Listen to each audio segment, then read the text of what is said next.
वाह कौशल्या वाह, तुहार बहुत बहुत धन्यवाद। धन्यवाद? हाँ।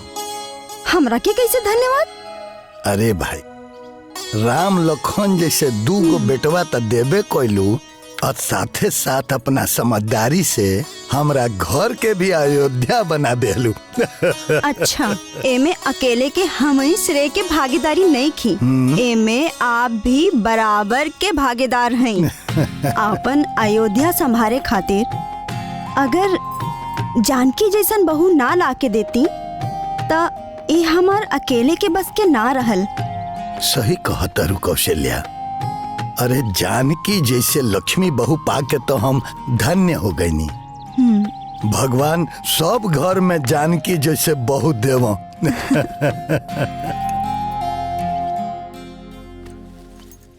अरे भाभी, अरे इली देवर जी राउ टिफिन। हाँ, टिफिन? अरे भाभी एके टिफिन ना टिफिन कहल जाला। हाँ हाँ वह था।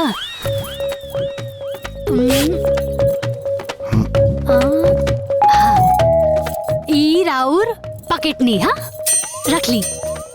भाभी तू इंग्लिश के उंग्लिश कर देलू, एके पॉकेटरी ना पॉकेट मनी कहल जाला। हाँ हाँ वह था। हाँ। लेकिन देवर जी एक बात बताई कि इंग्लिश तो हम जानी ले, लेकिन ये इंग्लिश का कहाला? इंग्लिश ओके कहल जाला जेके सुन के सब मजा लेवेला। अच्छा। धत, हाँ? मतलब रहुआ हमार मजा लेता नी, सब बुझता नी, हमरा के ना पुलिस मत समझा। पुलिस? अच्छा ओके, पुलिस ना पुलिस कहल जाला। पुलिस मतलब मूर्ख, अब पुलिस मतलब सिपाही, बुझलू? हाँ वह था। भाभी के चक्कर में हम इंग्लिश हो जाए। हे भगवान।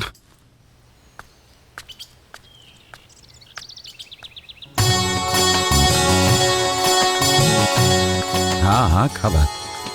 चाचा कुछ भी हो, दशरथ बाबू जौन अंदाज में चलेलन देख के तबीयत खुश हो जाला। ए बाबू, इस सुखी इंसान के निशानी है। और फिर जेकर दुद्दू को सपूत होखे वो काहे न सीना तान के चली। एगो खेती से घर में अन्न भरले रहेला और दूसरा नौकरी से घर में धन भरले रहेला। सही कहला, सही कहला। जौना घर में अन्न धन दोनों भरल रहेला उसे सुखी घर कौन होई? हाँ सही कहला, सही बात। अरे अरे चाचा प्रणाम। नमस्कार। अरे कुर्सी प्रणाम। लाओ, प्रणाम। कुर्सी ले आवा। ए तनी कुर्सी लाओ। अरे जल्दी लाओ। बैठी चाचा। हाँ। अरे भाई लोग सब ठीक बा ना? मस्त। अरे का ठीक ठाक रही चाचा, ठीक ठाक तो रौरे प्रधानी में रहल है, ई प्रधान तो सुनते नहीं खे। हाँ? राजन ठीक कहा तारन चच्चा, जब प्रधान सही रहला तब पूरा गांव सुखी रहला, और जब पंच प्रधान सही रहला तब पूरा देश सुखी रहेला। सही बात कहता, सही कहला। दशरथ बाबू, हमने को बात कहता कहीं कि रउआ फिर से प्रधानी लड़ जाए और हमनी निर्विरोध रउआ के जिता देहल जाए। हाँ चाचा, फिर से प्रधानी लड़ जाएंगे आप। जिता दे। चाचा ठीक कहता नहीं। अरे ना ना, अभी चुनाव लड़े के उम्र ना, तीर्थ धाम करे के उम्र है। और वैसा हूँ लड़का सब हमरा के कोनो काम ना करे दिला सब। काहे कराए लोग दशरथ बाबू, ऐसा संस्कारी परिवार जौन बा। राहुल तो घरे तीर्थ धाम बा। अरे ये सब भगवान के कृपा है, आज जनता के दुआ है। बस भगवान करे केहू की नजर ना लगे हमरा परिवार पे।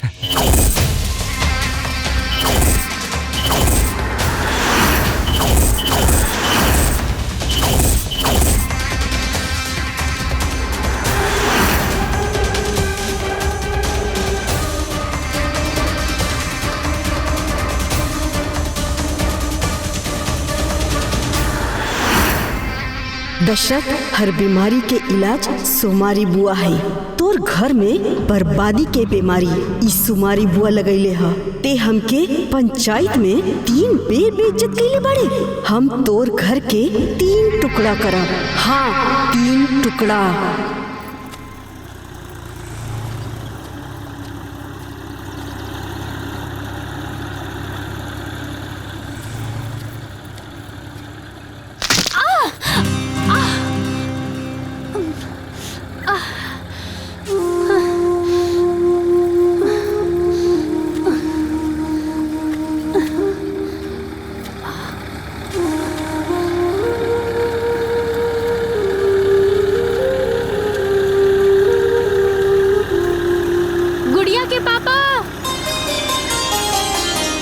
गुड़िया के पापा।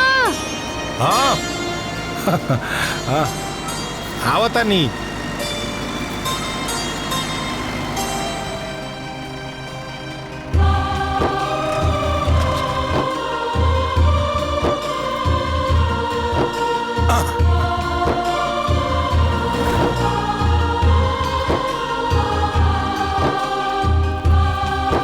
चली चला।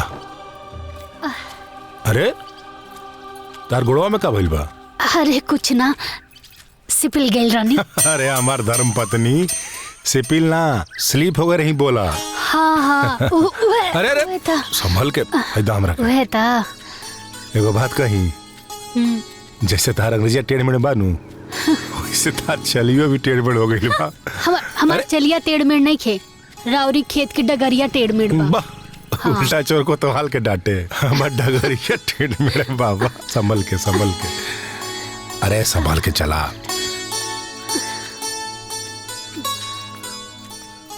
अरे ठीक बाड़ू? ठीक बस ऐसे।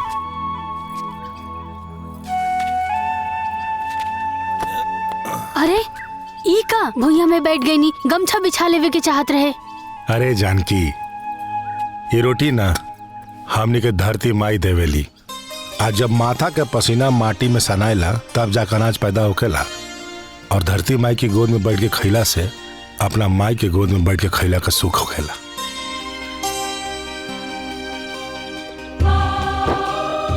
अरे हाथ ता धुलनी। अरे हाँ। बस बस बस।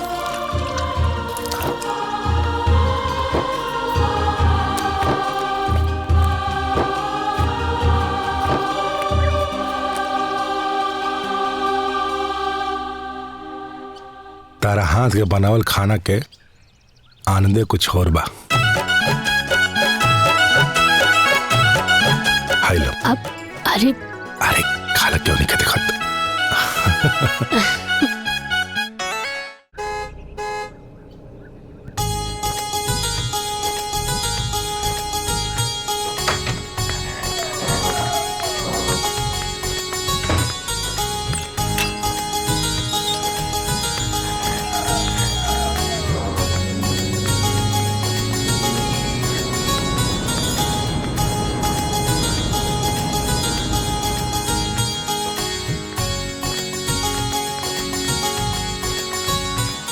Good morning sir. Very good morning. आवा लखन आवा। और बताई सर, हमरा अहिजा काहे खातिर बोलौनी है? भाई हमरे लगे तोहे सुनावे खातिर दुद्दू को खुशखबरी हो। एक खुशखबरी हमरा खातिर और दूसर खुशखबरी तोरा खातिर। खुशखबरी? कैसन खुशखबरी सर? भाई तोरे मेहनत और लगन से ई बार हमरे कंपनी में रिकॉर्ड 20 करोड़ का मुनाफा भइल बा। ये सब तोरे मेहनत का परिणाम है। ना ना सर, ऐसन कोनो बात नहीं खे। ई सारा श्रेय आपके बा। रउआ हमरा ऊपर भरोसा केनी, हमरा अपना ढंग से काम करे के मौका देनी। हम तो खाली अपन फर्ज निभानी। भाई खुशखबरी हो तो हम तोरा के आज मिठाई भी खिलाई और खुशखबरी भी सुनाई। पहले एक काम करा, मिठाई कर। ये भइल ना बात। भाई खुशखबरी ही हो कि आज से तोहार तनख्वाह 75,000 से 1 लाख। थैंक यू वेरी मच सर। सर हम एगो जरूरी फाइल लेके आयल बानी। अच्छा, ओकरा पर साइन कर दी सर। दादा पढ़ के साइन करके भिजवा दे। ठीक है? ठीक बा सर। जा तनीर। टेक केयर बेटा। हाँ।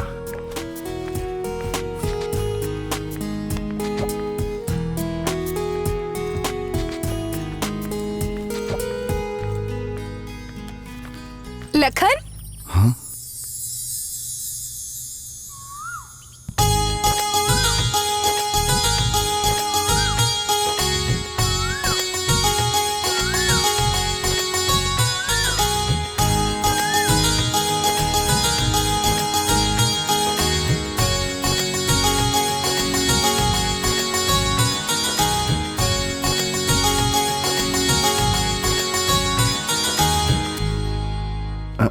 संजना तू? हाँ हम।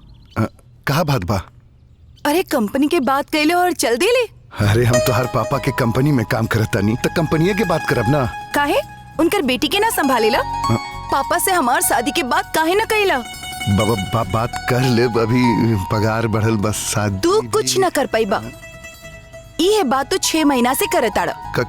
आज हम बात करब, तू चला हमरा साथे। अरे संजना सुना था। अरे ए जी, आज खाना पीना में का बनी? अरे संजना से पूछ ले का खाए के, हम का बताई। और अभी तक चाय भी ना पीनी रहुआ। अरे पी ले ली, थोड़ा तो छोड़ ले। 1 मिनट पेपर पर साइन कर ली। पापा। हाँ बेटा, क्या भइल? पापा। हाँ। ये है लखन, ये हमके चाहेले, हम इनका के चाहेनी। हमने एक दूसरे के पसंद करेनी, हमने एक दूसरा से शादी करे चाहतानी। और ये बात 6 महीना से आपसे कहे चाहताड़े, लेकिन हिम्मत ना जुटा पावताड़े।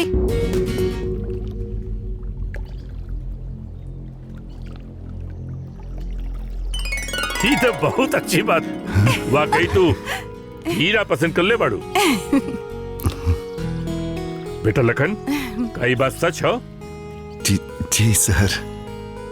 अरे वाह, गुड। तू अपने घर वालों से कह दे कि हम रिश्ता का बात करे, तोरे घरे आवत है। हाँ पापा, थैंक यू। ठीक बा सर। हाँ बेटा, तू लखन के 6 महीना से जानत बाड़ू और हम 6 साल से जानत है। I am proud of you बेटा। थैंक यू पापा।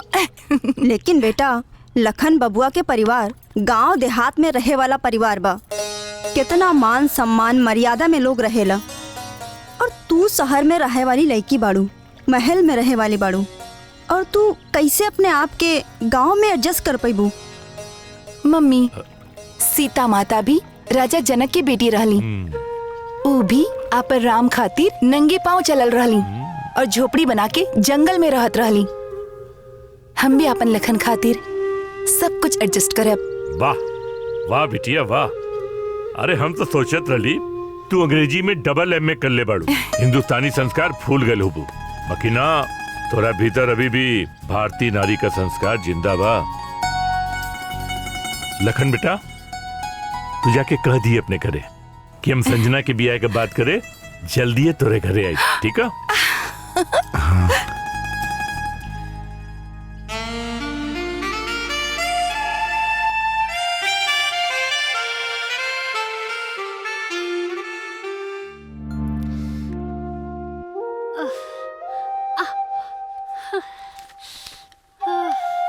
अरे दर्द दबाई ठीक हो जाए दुल्हन।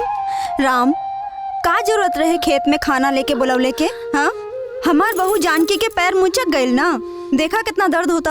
अरे माई, हम तो मना करे रही कि आई हम गोड़ मुड़क जाई, लभक उभक चलली तो का होई। देखनी माई, हम लहबक उबक के चली निका। हाँ, भला क्यों जानबूझ के अपन हाथ गोड़ तोड़ला? वो तो बस डेंट हो गई तो हम का करी? डेंट ना माई, एक्सीडेंट। हाँ बेटा, उहे एक्सीडेंट हो गई। सुमारी बुआ, हमार पतोह के ऐसे मालिश करा कि एकर मौत सही हो जा। अरे बहनी, सुमारी ना हर बीमारी के इलाज हिया। कौन नस मुड़कल बा हमरे पकड़ में आ गइल बा, अबई ठीक कर देत बानी।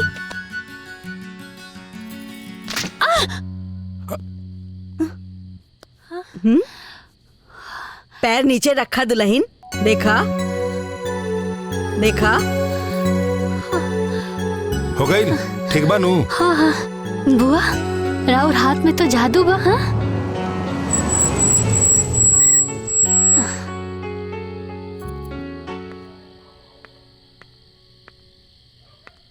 का हाल बा भैया? बहुत बढ़िया, अपन बताओ। अरे भाभी, हाँ? पैर में कोनो दिक्कत हो गइल का? अरे कुछ ना देवर जी, बस पैर मुचक गइल रहे, अब ठीक हो गइल बा। अच्छा। चाचू चाचू, ई का है? मिठाई है का?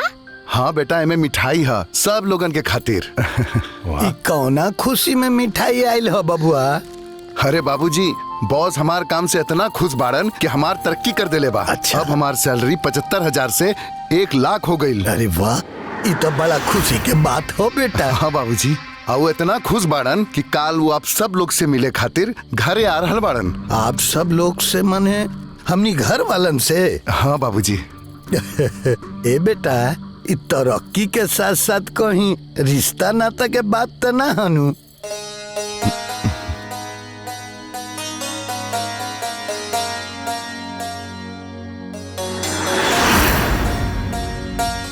हम समझ गई नहीं बेटा। तो हम समझले के कोशिश कर। रिश्ता नाता बराबरी वालन में होला।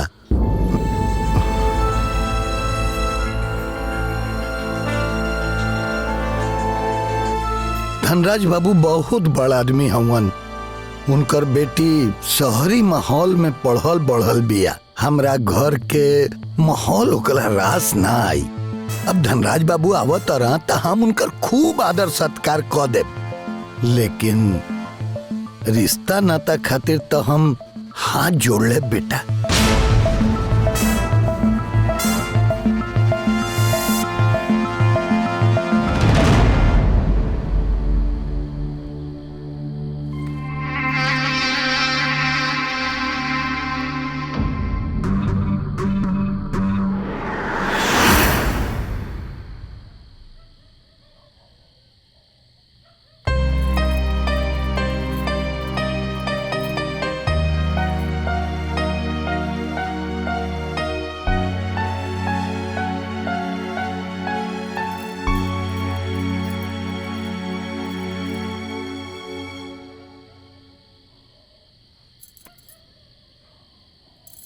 देवर जी। भाभी, संजना हमके अपना जान से भी ज्यादा चाहिए। बाबूजी के इनकार सुन के जी न पाई। संजना अपन जान दे दी भाभी। हिम्मत रखा देवर जी। रिश्ता नाता तो भगवान जोड़ेलन और हम बानी ना। हम बाबूजी से बात करे के पूरा कोशिश करब। बस रहुआ ऊपर वाले पर भरोसा रखी। विश्वास रखी। हम विरोध नहीं की करत बहू। हम ऐसे डरात बानी कि उ बड़हन घर के लड़की बिया। हमरा घर आके हमर हंसत खेलत परिवार में कोनो विरोध पैदा न कर दे। हमर लक्ष्मण जैसे बेटा के हमरा से अलग न कर दे। बाबूजी, रहुआ अपना लड़का का लक्ष्मण भी कहतनी और ओकरा पर संदेह भी करतनी। हम अपना भाई के रग रग से वाकिफ बानी। वो दुनिया का सारा सुख सुविधा त्याग दी, लेकिन अपना परिवार के कब्बो न त्यागी। हाँ बाबूजी, अगर देवर जी हम सबके खुशी के ध्यान रखत अड़न तो हम सबके भी उनके खुशी के ध्यान रखे के चाहिए। अरे हमार देवर जी के जौन औधा बा, जौन स्टेटस बा, ओके हिसाब से उनकर परिवार होके के चाहिए, ताकि वो अपना जिंदगी मन मुताबिक जी सके और पूरा समाज में गर्दन उठा के चल सके। बहुत ठीक कहा तारी राम के बाबूजी। हमनी के अपन परिवार के एकता, व्यवहार, संस्कार पर पूरा भरोसा बा। वो कैसन भी बिया, हम अपना व्यवहार से ओकरा के बदल लेब। हाँ बाबूजी, लखन के खुशी खातिर मान जी। ओकर उदास चेहरा हम देख नहीं की सकत। मान जी बाबूजी। हाँ बाबूजी। ठीक बा, लेकिन हम धनराज बाबू के ऑयला के बादे फैसला करें कि हमरा हाँ करे के बा कि ना। एमन तो समाचार बहुत बढ़िया बा।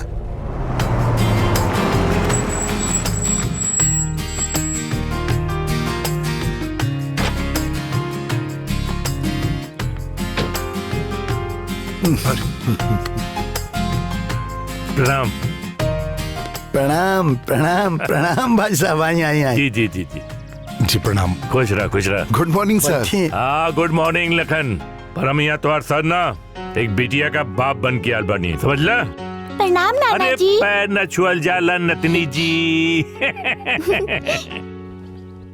अरे जब बिटिया हमसे नाना कह के रिश्ता जोड़े ले बा तो बाकी हमके का कहे के बा। भाई साहब, लखन के खुशी से बढ़ के दुनिया में कोनो धन दौलत नहीं के, कहे कि लखन हमरा घर के खुशी हवन। हमके रिश्ता से कोनो एतराज नहीं के, लेकिन हमारे एगो शर्त बा।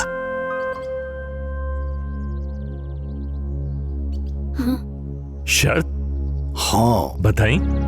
भाई साहब, लखन के ब्याह भइला के बाद उ घर जमाई बन के रहुआ यहाँ ना रही, बल्कि राउर बिटिया भी हमरे यहाँ रही। भाई साहब, इस शर्त लखन ना पहले ही हमरे बिटिया और हमके बता चुकल बा। बाकी आपका भी शर्त हमरा के मंजूर बा, बस ही रिश्ता खातिर हाँ कर दी आप। भाई साहब, जब आपकर बड़की बहू आपके अयोध्या में आके राम खातिर जानकी बन गई, तो हमरा के पूरा विश्वास बा कि हमार बिटिया भी आपके यहाँ के लखन खातिर उर्मिला जरूर बन जाए। बस आप रिश्ता का आदेश दी। भाई साहब, ये रिश्ता हमरा घर में पहले ही मंजूर रहे। हाँ, कुछ शंका हमरा मन में रहल, लेकिन आपसे मिलला के बाद आपके विचार भावना सुन के इहो शंका दूर हो गई। हमरा ये रिश्ता मंजूर बा। बहुत बहुत धन्यवाद भाई साहब। अच्छा, अब हमरा के आज्ञा दिया। अरे भाई साहब, रिश्तेदारी में हाथ ना जोड़ल जाला, अरे गले मिलल जाला।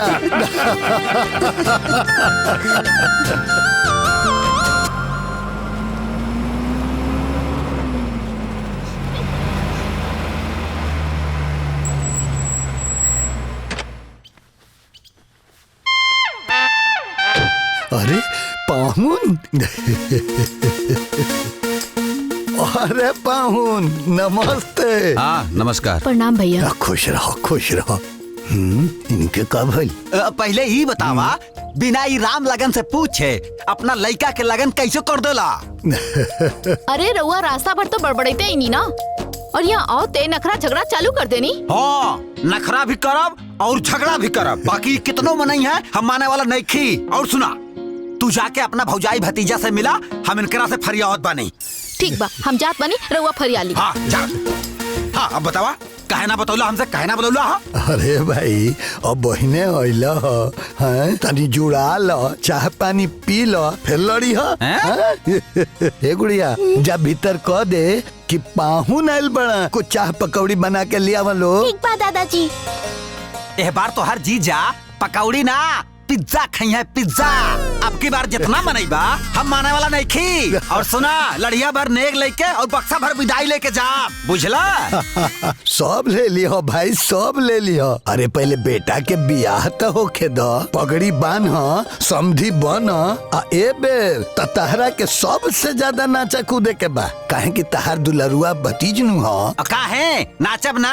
अरे हमार भतीजा बा, और के नाची है? अरे हमार उहाई नाचब, फरुहाई नाचब, और धुरियंग नाचब, नागिन डांस करके नाचब, और उलट के नाचब, पलट के नाचब। ये बतावा, हाँ, हमार दुलरुआ भतीजा बा कहवा? बा भीतरे बा, आवो। हाँ, चला।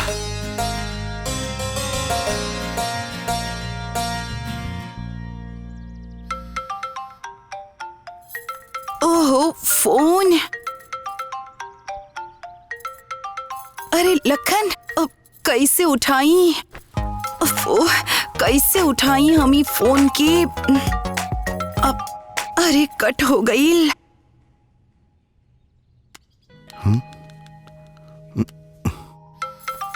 अरे फिर से।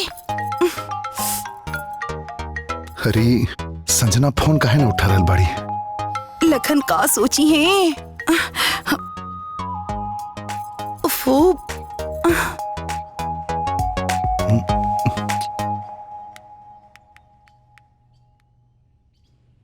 अरे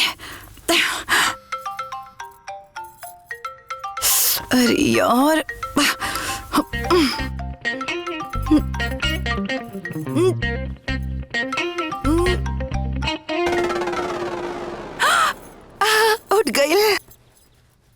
फोन उठ गई। अरे संजना यार, तू फोन काहे ना उठा रहल बाड़ू? पता बा हम ऐजा कितना परेशान हो गई नी। अरे हमार सजना फोन कैसे उठाई थी? यहाँ तक आपके नाम की मेहंदी लगल बा कोनी तक। और आपके पता बा आपसे बात करे खातिर हमके फोन के किस करे के पड़ल। का बीबी हमारा फोन किस लिए है? हेलो मिस्टर, अभी तक बीवी ना बनल। पहली बारात लेकर आई, मांग सजाई, अग्नि के 7 फेरा के साथ 7 जन्म के कसम खाई, फिर जाकर बीवी बनी। अच्छा तो ठीक बा, बारात भी लेके आई, कसम भी खाई, तोहरा के बीवी बना के इतना सताइब कि तू भी याद रखबा। अच्छा कौन याद रखी? तो शादी के बाद ही पता चली। पहले सहरा बांध के ता आई।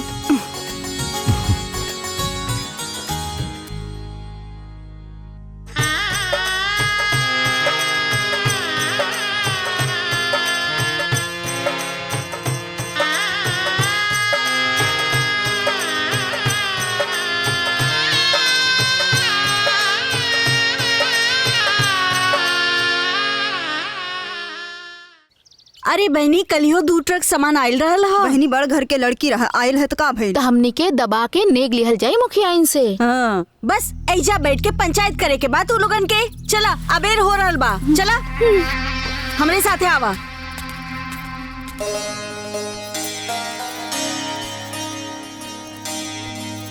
ए बहू, तनी देखा छोटकी तैयार भइल कि ना? ठीक बा अम्मा जी। बैठा, चाची की देख के आवत आनी। हाँ ठीक है।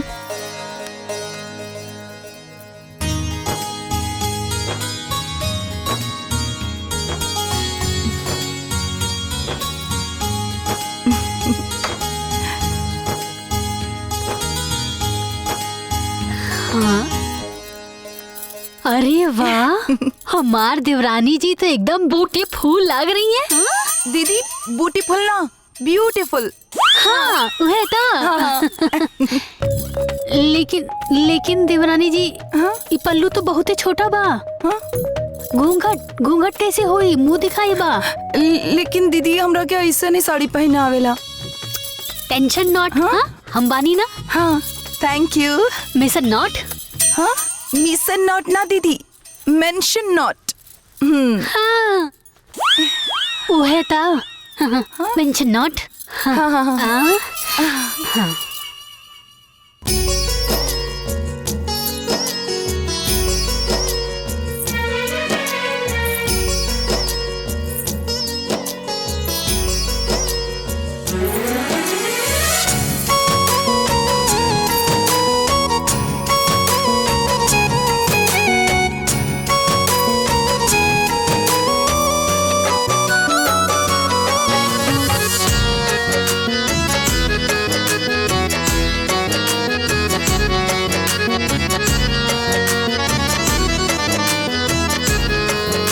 अच्छी लागत है ना? भाई सही में भेजो खूब मिलल बा और बहुरियाओ खूब सुंदर बाड़ी। बड़ी बात बा, बड़ी सुंदर क्या रही, बड़का घर के हिया, बड़ा दहेज मिलल बा।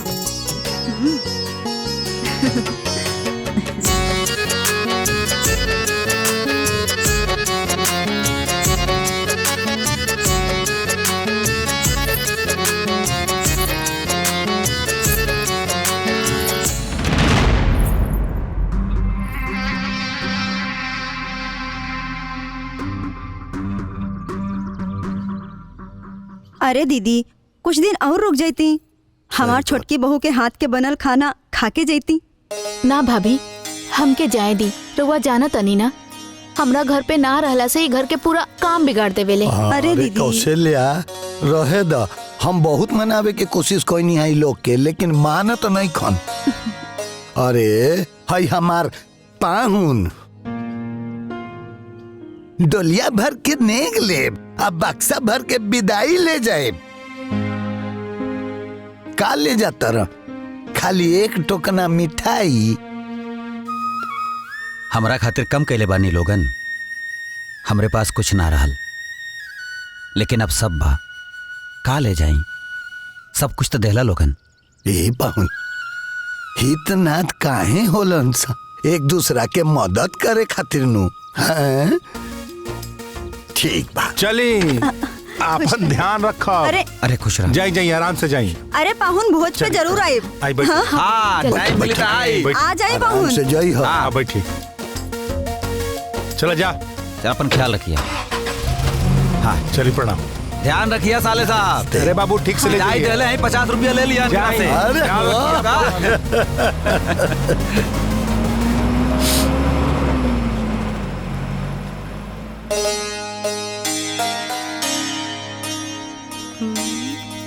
देवरानी जी ई ली गर्मा गर्म चाय।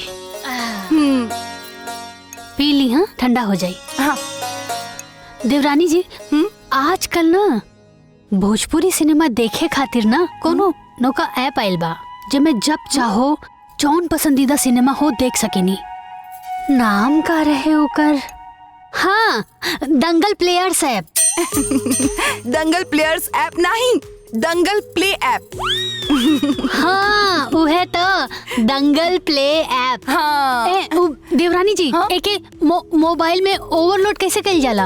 अरे दीदी ओवरलोड ना डाउनलोड। अरे अच्छा हम आपके दिखावता नहीं, बहुत ही आसान बा। हाँ ई आपके प्ले स्टोर में जाए के बा, वहाँ से दंगल प्ले ऐप इंस्टॉल करे के बा और जब चाहे आप सिनेमा देख सकेनी। हाँ। अरे देवरानी जी ये तो बहुत ही आसान बा। Thank you. हाँ।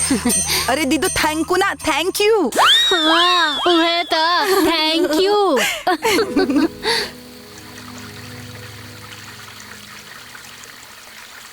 There are so many type of seasons like monsoon, winter and here autumn. एकर मतलब कई तरह के सीजन होला, जैसे कि बारिश के, ठंड के। अब आगे रहुआ पढ़ी। ई देखा ई कैसे हम चली चली ई ली रवा लो गर्मा गर्म दूध पी ली। हाँ गुड़िया तू भी पी ले और चला सोते चला। ना मम्मी आज हम चाचू चाची के पास सुतब। कैसन बात करे ताड़ू? हाँ चाचा चाची के सूते दा, तू चला हमरा साथे सूता। ना मम्मी प्लीज हमरा के सूते देना। हाँ प्लीज मत बोला हमरा के, कहा तानी ना। चला हमरा साथे। अरे रहा था भाभी, जब गुड़िया के नींद आवे लगी तो हम खुदे पहुंचा दे। हाँ दीदी जब तक पढ़ रहा बानी पढ़े दी ही, और वैसे भी हम एकरा के रोज ऐसे ही पढ़ाई, फिर पूरा क्लास में टॉप करवाई। अच्छा ठीक बा, लेकिन आ जाइए। हाँ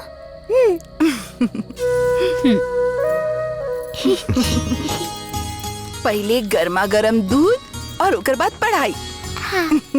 ई ली दूध।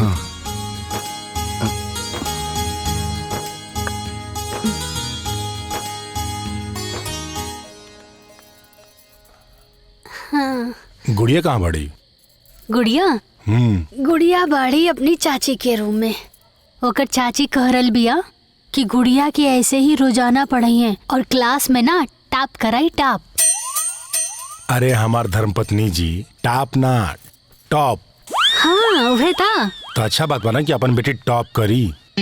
वैसे एक बात कही, आजकल गुड़िया ना हमनी के साथ कम और अपना चाची के साथ ज्यादा रहेली। चलो बढ़िया बा। हाँ अपना चाची के साथ थे ओकर मेलजोल बढ़ गई बा। अरे एक बात बतावल तो भूली गई नी, देवरानी जी जोन बाड़ी ना का फर्राटेदार अंग्रेजी बोले नी।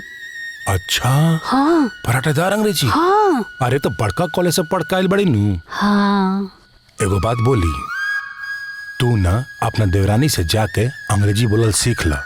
कम से कम तार लसर पसर अंग्रेजी से बजे तो कल बात जेबू। हिसाब करता नहीं 1,31,000 रुपया उधार हो गइल बा। वैसे कहा तो ठीक है बानी।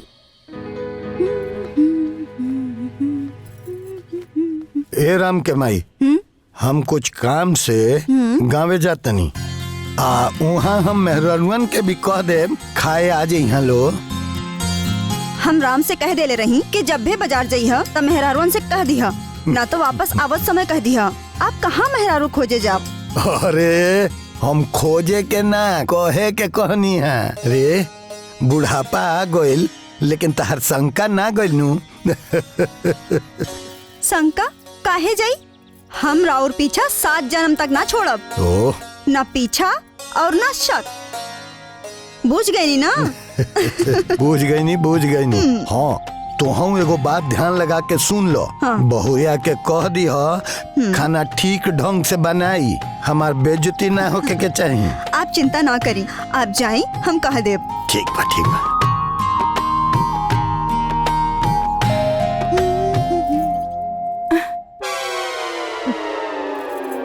का करी? हाँ? हे भगवान बताना आज हमसे का बनी। हे भगवान प्लीज हमार मदद करिए। ली देवरानी जी आज सबकर खाना ना तुहे के बनावे के बा। केहू मदद ना करी और कुल 13 जनी के खाना बनी। हाँ 13 आदमी के खाना? हाँ 7 जनी घर के और 6 मेहरारू बाहर से ही खाना खाए खातिर। और सुना देवरानी जी और खाना ना एकदम टेस्टी बने के चाहिए। हाँ टेस्टी नहीं टेस्टी। हाँ वह था। लेकिन कुछ ना देवरानी जी घबराई मत। हाँ ये 13-15 जने के खाना बनावल ना एकदम बिजी काम। हाँ बिजी काम ना दीदी, इजी काम। हाँ वह था एकदम इजी काम। हाँ ऐसे चुटकी बजाते ना सब खाना बन जाई। तब भगवान का नाम ला और शुरू हो जा। हाँ हाँ दीदी आपके हम कैसे बताई ना, हमके चुटकी बजावे आवेला और ना खाना बनावे आवेला। और तेरी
नमक।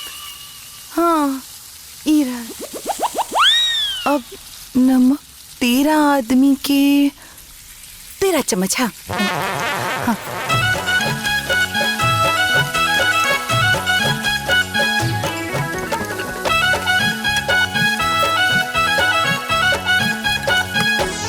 हल्दी ये भी 13 चम्मच।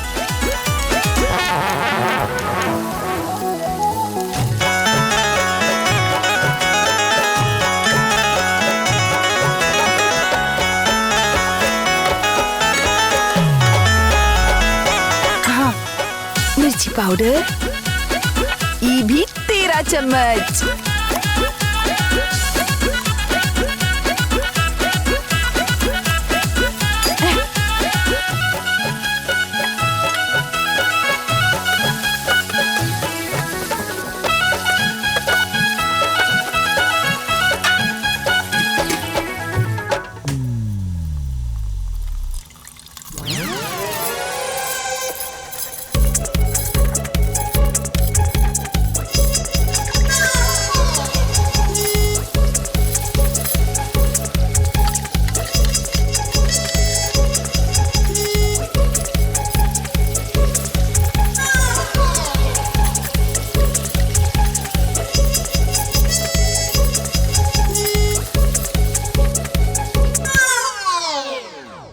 नमस्ते।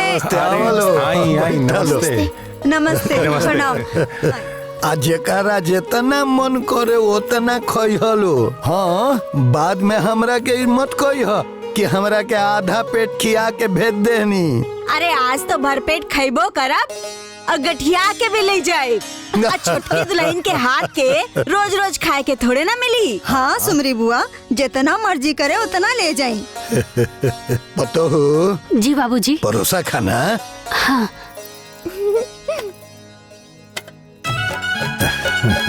सब ठीक बन।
चलिए शुरू करी लोग।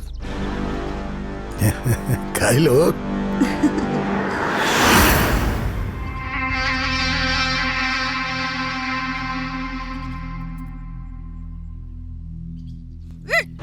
छी छी छी छी छी छी, कितना पुअर खाना हा।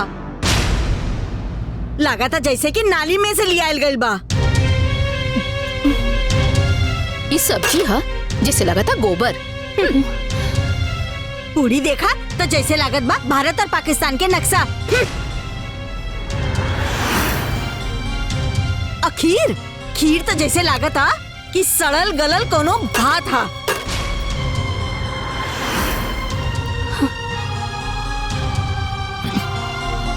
ए दशरथ बाबू, हमने की का गाय भैंस समझनी हा?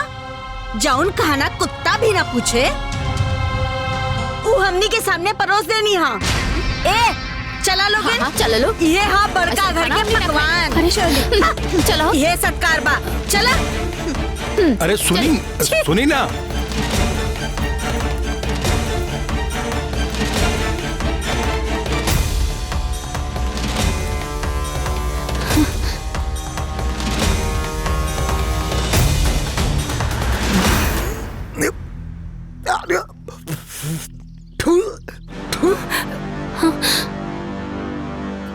खाना यहाँ के लिया के रखल बाबूजी हम देखलू ना लियावे के पहले। बाबूजी आज के भोजन देवरानी जी बनौले रहनी, किचन में ढक्का रखा रहे, हम ला के ही रख देनी। बस बिना देखले लिया के धा दो। का भेल बाबूजी? का भइल? अरे जवन ना होखे के ऊ भइल। अरे जेकरा हमरा सामने मुंह खोले के औकात ना रहल ऊ हमरा के 4 बात सुना के गइल। अरे जेकरा हमरा डेवढ़ी ढाके पे गोड़ का पत्र हल ऊ हमरा मुंह पे थूक के गइल बा। आ देख देख तोरा मेहरारू का खाना बनौले बिया। हाय देख, ये आदमी के खाना हा कि जानवर के?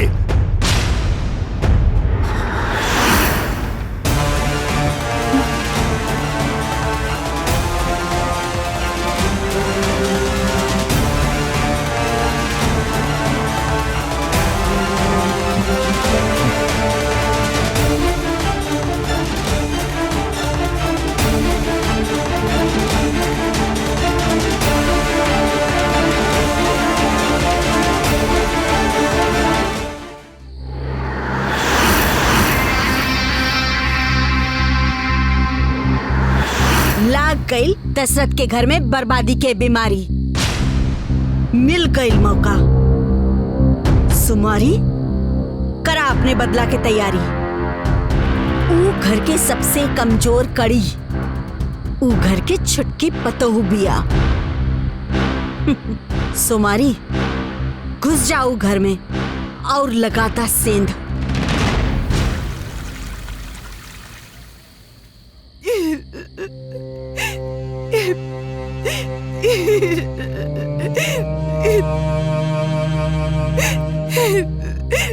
दीदी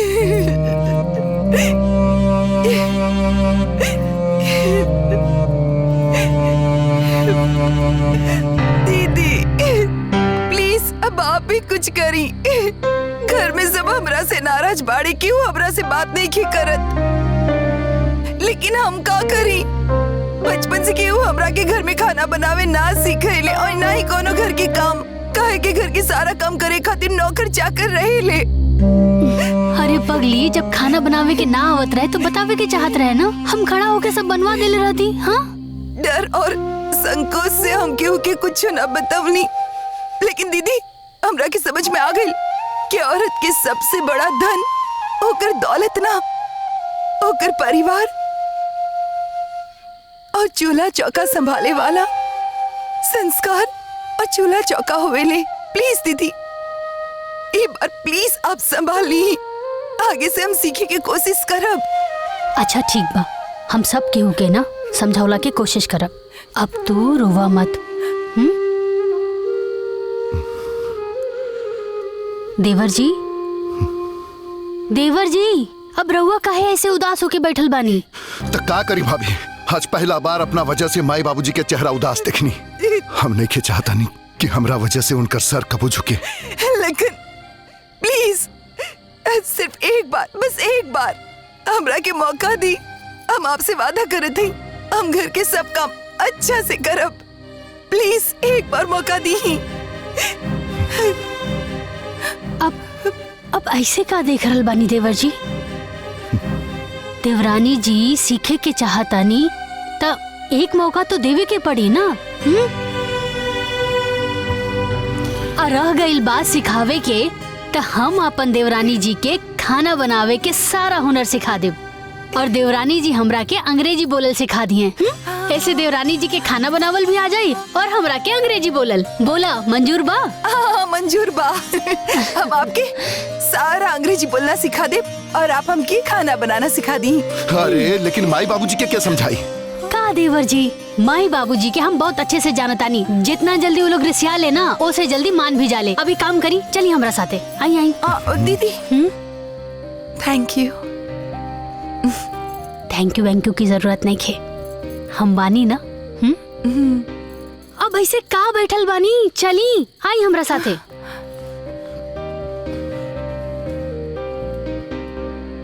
बाबूजी, देवरानी जी बहुत रोवताड़ी और अपना गलती के पश्चाताप करताड़ी।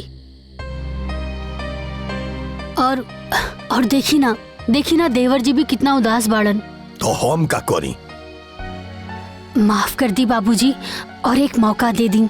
देवरानी जी खाना बनावे के सीखे के चाहताड़ी और एक दिन सबसे बढ़िया खाना बनावे के वादा करत बाड़ी। बाबूजी, गलती तो सब केहू से होला, आखिर वो हमनी के घर की छोट बहू बानी और हमनी सबके भी फर्ज बनेला कि उनके एक मौका देवे के चाहिए। और अगर कौनो कमी बात हमनी सब मिल के सुधार करे के चाहिए ना। बहू, तरह के विश्वास बा कि खाना में बिगड़ल हाथ इतना जल्दी सुधर जाई? हाँ बाबूजी, जो ना जज्बा और भरोसा के साथ में वादा कैले बाड़ी, हमरा के पूरा भरोसा बा। बाकी हम बानी ना, हम सिखा देव देवरानी जी के। राम, हाँ तू का कहतर? बाबूजी, जानकी के बात से हम सहमत बानी, और वैसे भी बाबूजी संजना भी हमने के परिवार के वो अहम अंग बाड़ी। शरीर से कोई भी अंग अगर अलग हो जाए तो शरीर कोनो काम का ना रहेला। संजना के एगो मौका देवे के चाहिए। ओकरा से पहले हमके एक बार लखन से पूछ लेवे के चाहिए। बोला बेटा, तू का चाहताड़ा? ओकरा से का वादा करके आयल बड़ा? हम वादा ना, विनती करे आयल बानी। हमके संजना पे ना, रवा लोग पे भरोसा बा। अगर रवा लोग चाहें तो संजना के ही घर के लायक बना दे।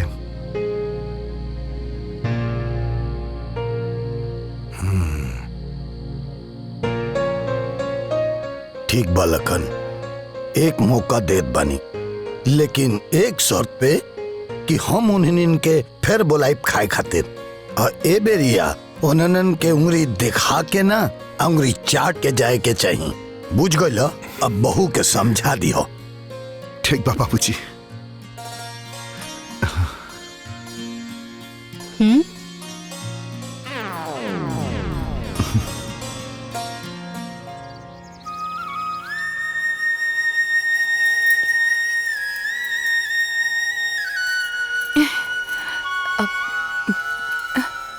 दीदी,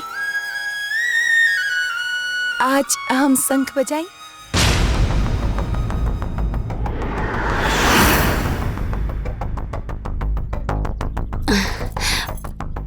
बिल्कुल ला।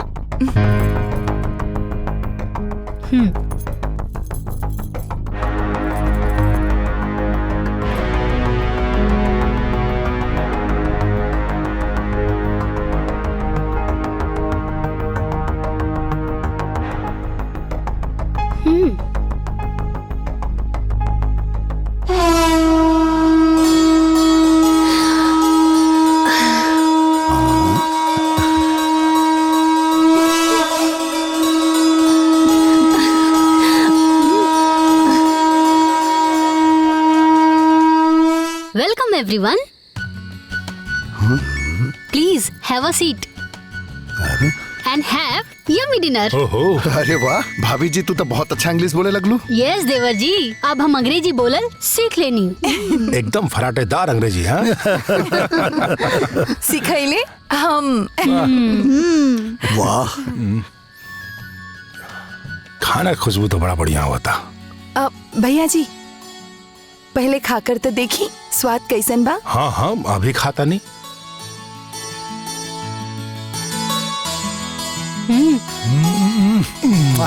बहुत बढ़िया, एकदम स्वादिष्ट। अरे स्वादिष्ट ना जी, टेस्टी बोली, टेस्टी। हाँ अंग्रेजी। अरे वाह। हाँ है तो टेस्टी। Tasty tasty. वाह बहू वाह, बहुत सुंदर खाना बनल बा, स्वाद आ गइल। अरे अब हम उन्हें के बताइब जे हमरा के दू बोल बोल के गइल बाड़न सा। बिहाने उ लोग के भी न्योता दी जे लोग के पिछला बार बोलौले रहनी। उ लोग भी तो देखे कि हमार छोटकी पतोहो के हाथ में जानकी के हाथ जैसन स्वाद बा। हाँ अम्मा जी, आखिर देवरानी जी के खाना बनावल तो हम सिखौले बानी, तो हमरे ही नु स्वाद आई। कुछ हो राम के माई, एक बात तो बहुत बढ़िया भइल, हमारा दोनों पतोहू में एगो के खाना बनावे आ गइल आ दूसर की के अंग्रेजी बोले आ गइल।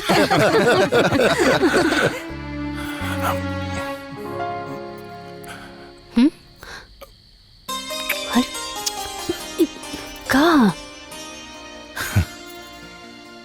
तारा मेहनत के इनाम, तो अंग्रेजी बोल के हमार मान बढ़े बड़ो। एकदम देवरानी की तरह फराटेदार अंग्रेजी बोला तारो। Thank you. Mention not.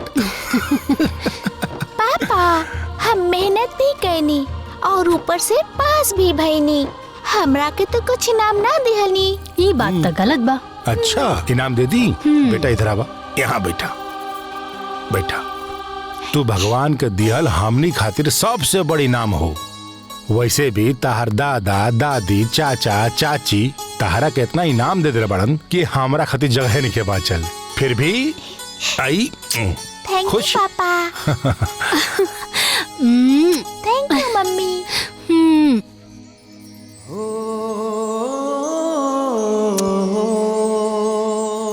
का भइल? तुहार मेहनत के इनाम आज तो पूरा परिवार के दिल जीत के हमार सम्मान बढ़ा दिलू।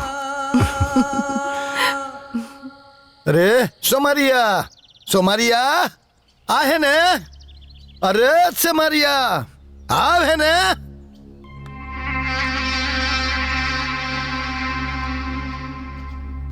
का बात बा दशरथ जी, बोली। रे ओ दिनवा तो बहुत उल्टा सीधा बोलत रहले है ना। अब आके देख हमार छोटकी पतो ऐसन खाना बनावती अनु, ते उंगली देखा के ना उंगली चाटत अइबे हमारा घर से। ए कल आ जाइए अपना मंडली के लेके खाए। हाँ?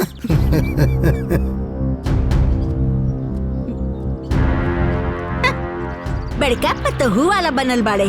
हाँ। पर ये चमत्कार कैसे हो गई?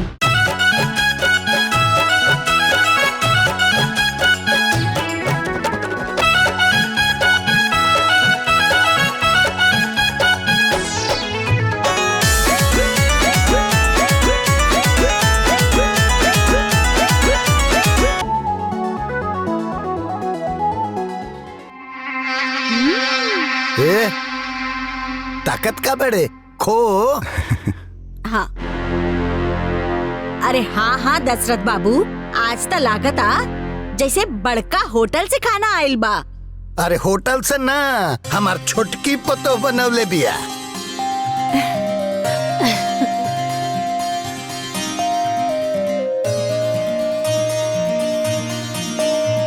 अरे वाह, मजा आ गई खाए में। अरे समरिया, वैसा टेस्टी खाना कब खोले पड़े हैं?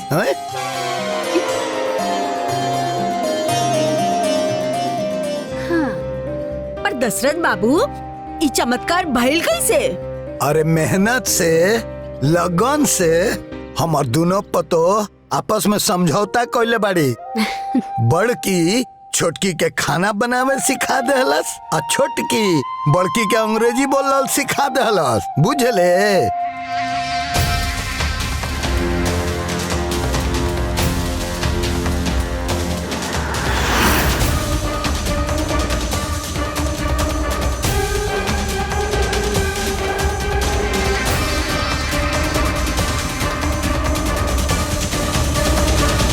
हम जितना ही दशरथ के परिवार के तोड़े के कोशिश करत बानी, ई सब एक होके गोंद नियन चिपकल जाता। दोनों पतहू भी एक हो गईली। कौनो न कौनो खेल तो रचे के पड़ी। सुमारी, अब तो साजिश रचे के ही पड़ी।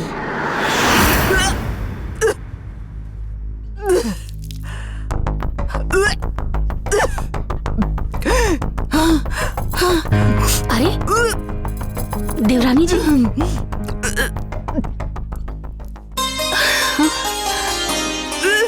अरे लगातार छोटकी उल्टी करतिया। हाँ? चल चल चल चल चली चली चल, हाली हाली चल। का हो गई? ये उल्टी काहे करत तारी? अम्मा जी खुशखबरी आवे वाला बा। ना दीदी, खुशखबरी? पता ना, सुबह से पेट में चुभन और गैस जैसन हो रहल बा और बार बार जी मचल रहल बा। अरे नारा उखड़ गइल होई। बिना आदत के सब काम करतिया। कोनो ओजन चीज उठौले होई तो नस खिंचा गइल होई। सोमरिया के बोलाव, अबे नस बैठा दियो।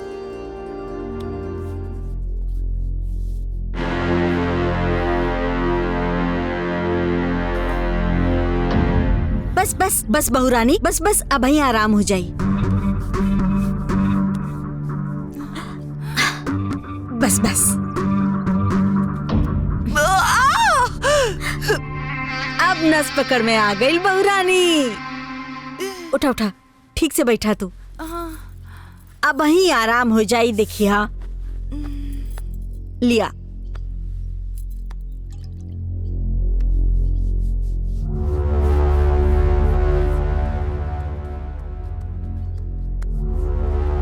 बस बहुरानी, अब बहुत जल्दी आराम हो जाई।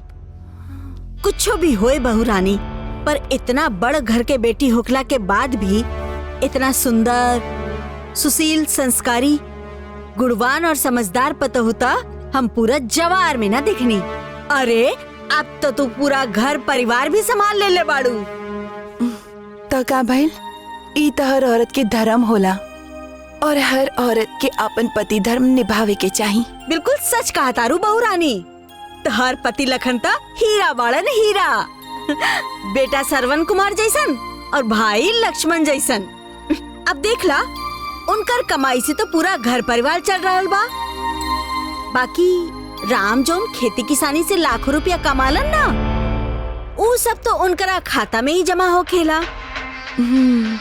तो का भइल, हमार पास तो हमार पापा के करोड़ों रुपया बाड़न। वो तो बाबूजी के बाना बहुरानी।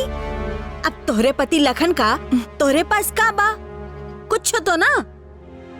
हमके कुछ ना चाहिए, जो जैसन बा वैसा नहीं रहे, जैसन चलत बा वैसा नहीं चली। हम बस अपन परिवार खुश रही, ये चाहे नहीं। तो हम कहाँ कहत बानी कि परिवार ना चले। अरे बहुरानी, हम तो बस इतना कहे चाहता नहीं कि एक बार आजमा के देख ला कि तोहार त्याग, तपस्या और प्यार सच्चा बा कि कच्चा बा। मतलब ई कि लखन से प्यार का पहल तू कैलू, शादी का इच्छा भी तू जतैलू, अरे अपना बाबूजी के भी रिश्ता खातिर तूहे भेजलू। बाकी वो राम जान की तो खाली बाबूजी के माई के समझा बुझा के शादी झटपट करा देनी ताकि ऊ लोगन के रास्ता साफ हो सके। कैसन रास्ता? तू कितना दिल के साफ बाड़ू बिटिया। तू और तोहरे पति लखन के दिल में तनिको छल कपट नहीं खे। ये खातिर तू दूर तक ना देख सकत बाड़ू। कैसन दूर तक? बहू रानी, लखन जौन कमालन उ सब में तोरो भी तो कुछ हक हिस्सा होखेला ना। तब बस तो लखन से एक बेर अपन कुछ हक हिस्सा मांग के देखा। अगर दे देलन तो तोहार प्यार सच्चा बा, और ना देले तो कच्चा बा। मतलब ई बहू रानी कि लखन जितना प्यार अपन परिवार से कर रहल बाड़न उतना प्यार तोहरा से करेलन के ना। अब देखा बहू रानी, हम कोनो विरोध झगड़ा के बात ना करतानी, हम भविष्य और समझदारी की बात कर रहल बानी। एक बेर परख के देख ला, सब कुछ ठीक रही तो तोहार प्रेम के विश्वास और बढ़ जाई, और ना ठीक रही तो सब सच्चाई सामने आ जाई।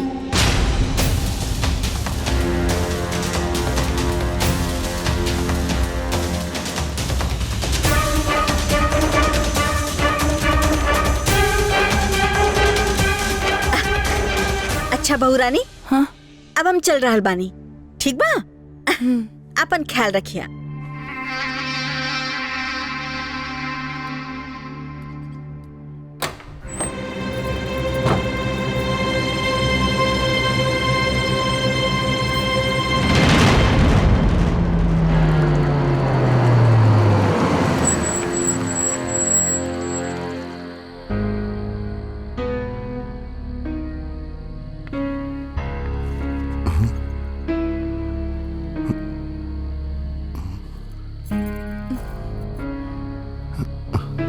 संजना,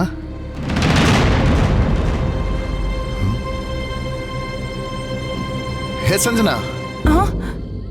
हाँ, अरे रवा का बहनी। अरे हम तक कब से आके दरवाजा पे खड़ा रहनी, पता ना तू ही कहाँ हेरा गल रहलू।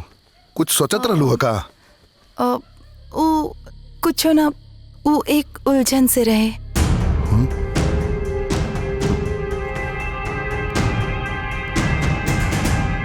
उलझन?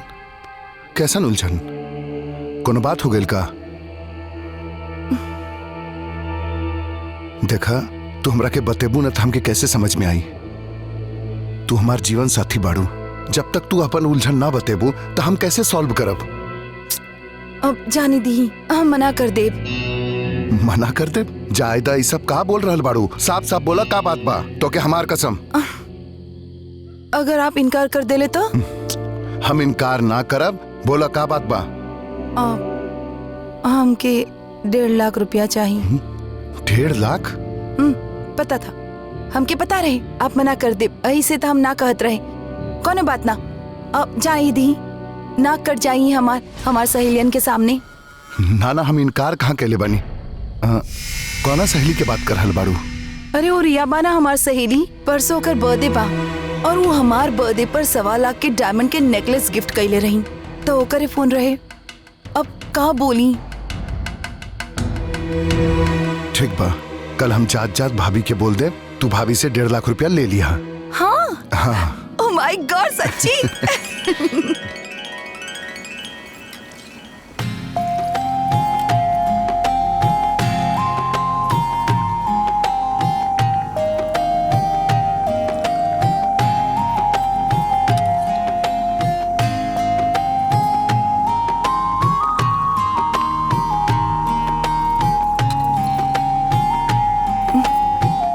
गुड मॉर्निंग दीदी। गुड मॉर्निंग देवरानी जी, का बात बा? आज देर ले सुतर रह गलू? हाँ दीदी, कल देर रात तक जागत रही। काहे? देवर जी सूते ना देले का?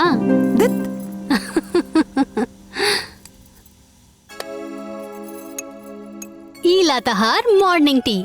Thank you. अच्छा देवर जी कहत रहलन कि कुछ पैसा चाहिए, कौनो सहेली के गिफ्ट देवे के बा। हाँ दीदी। त कितना पैसा चाहिए? 1.5 लाख। 1.5 लाख? हाँ। अरे इतना पैसा कहाँ बा हमरा लगे? हमके तो लागल कि 2-4 हजार रुपया चाहिए, कौनो रोल गोल्ड के सामान देवे के हुई। भला 1.5 लाख के गिफ्ट दियाला। हाँ। देख लेनी, आखिर हमार शक सही निकलल। हमार घर में कोनो कदर ही नहीं खे। ठीक बा।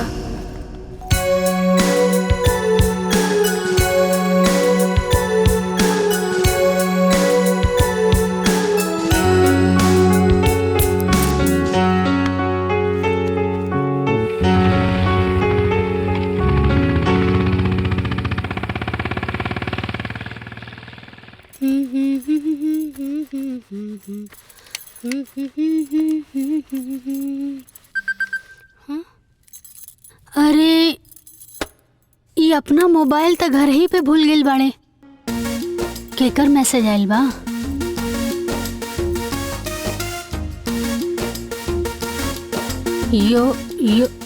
योरस यो कसी करा करा डट टट ट कोनो जरूरी मैसेज भइल था। देवरानी जी के दिखावता नहीं, फट से पढ़ लिया हूँ। हाँ। अरे देवरानी जी। हाँ। अरे तनी जल्दी से पढ़ के बताई ना, बैंक से कुछ मैसेज आइल बा। हाँ।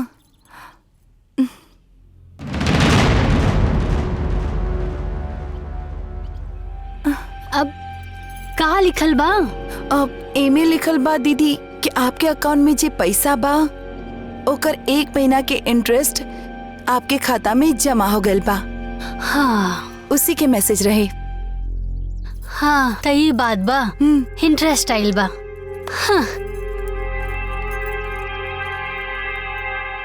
अच्छा तो खाता में 80 लाख बा और हमरा के 1.5 लाख ना देले रही।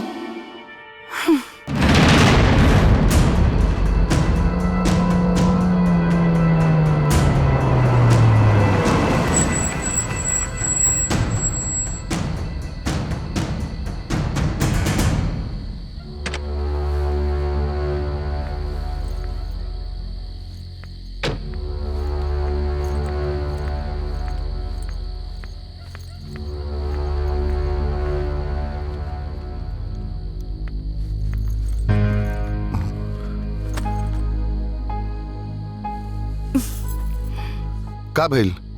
ऐसे काहे लेटल बाड़ू? कुछ ना। भाभी पैसा ना देली हा का?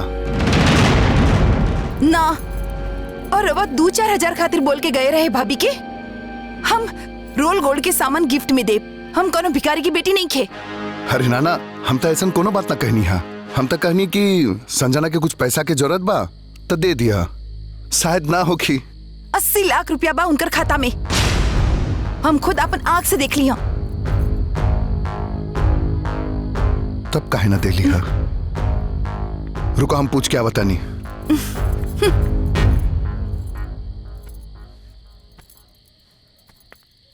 हमारा भाभी, जब हम कह के गए रहनी तो तू संजना के पैसा काहे ना देलू? देवर जी उनके 1.5 लाख रुपया चाहत रहे और हमरा लगे इतना पैसा कहाँ बा? काहे? भैया के खाता में 80 लाख रुपया नहीं खे, उहे में से निकाल के दे दिहल रह तू।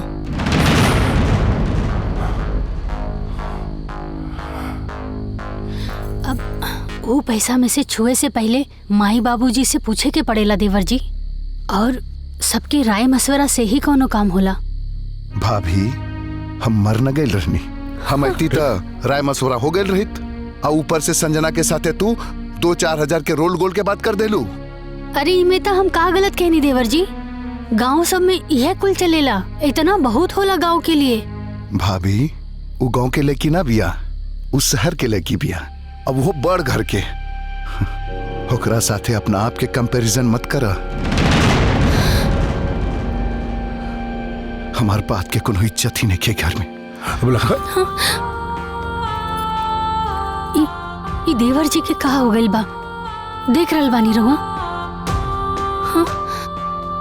देख भी लेनी और बहुत कुछ समझ भी गई नहीं। ई का कहता रहा राम? अरे कुछ बोल बा। बाबूजी काल के ये घर में हम चोर बेईमान बन जाई, वो से बढ़िया बा कि ये घर का सारा हिसाब किताब लेखा जोखा खर्चा अब रहुआ देखी।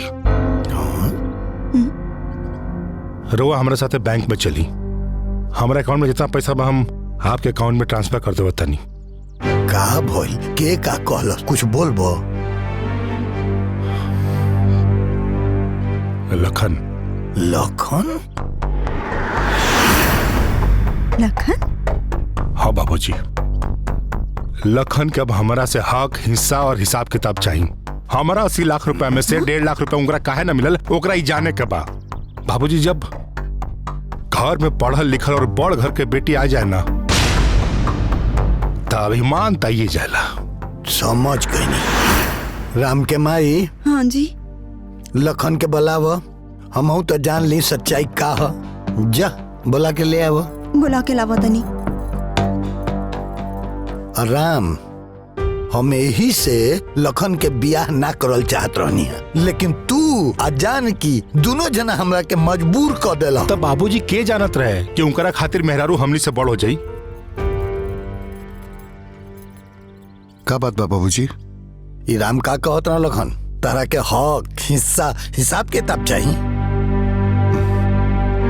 अरे एक घर में घर चलावे के नियम कानून हम बनौले बानी कि तहरा कमाई से एक घर के खर्चा चली, और राम के खेत के कमाई से घर के कोनो बड़हन काम होई। बुझले?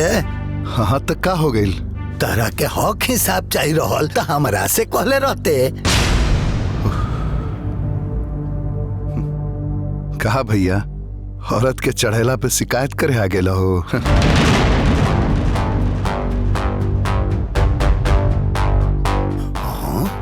लखन, का बोले रहते? का बोल ले? अभी तोर भाभी औरत हो गई। अरे ई मत भूल कि हमार मेहरारू ही है। तो हमार मेहरारू भी कोनो बजारू ना हा।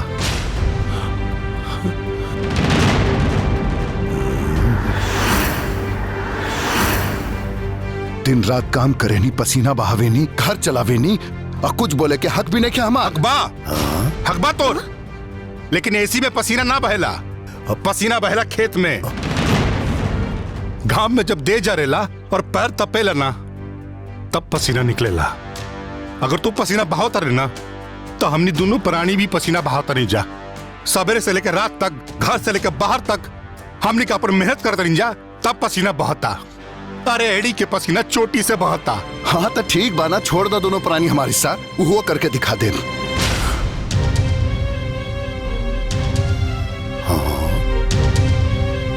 लखन, इक्का कहा तारा? मई वो जे दे हिस्सा। अब एकरा का हमनी से आजादी चाहिए, यही भी हमनी के भलाई बा। मई लगा दे हिस्सा और कर दे बंटवारा।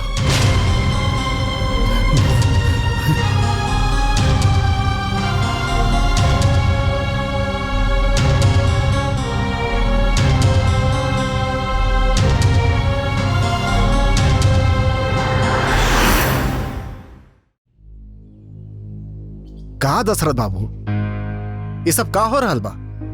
हाँ? अरे महाराज, रउआ केतना घर टूटला से बटला से रउआ ने बचले बानी, और आज रउआ साथे का महाराज?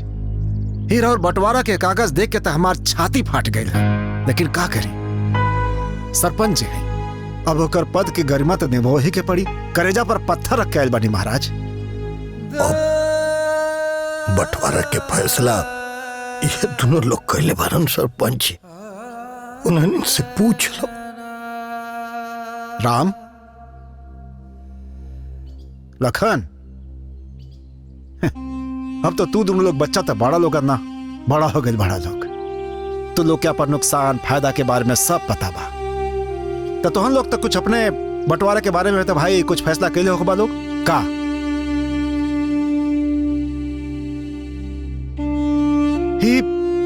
पंच के हिसाब से बंटवारा के फैसला ही बाकी ई घर में 6 गो रूम बा।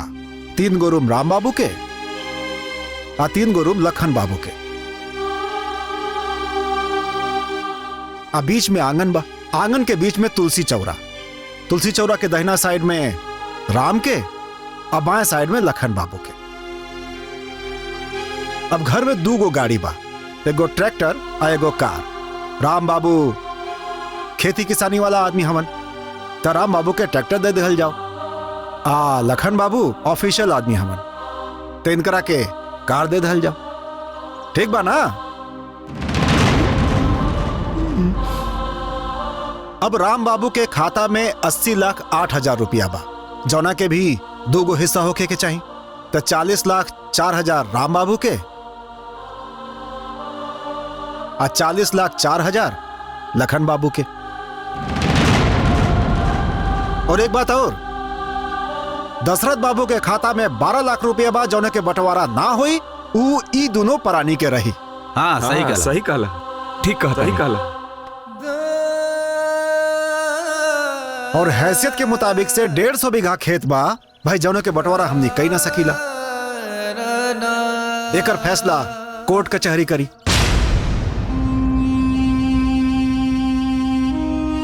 तो दशरथ बाबू रउआ कचहरी से लेखपाल के बुला के, बाकी बाबू लोग के तक खैर बंटवारा के समझ हो ही गइल बा, ओके आधा आधा बांट देहल जाई।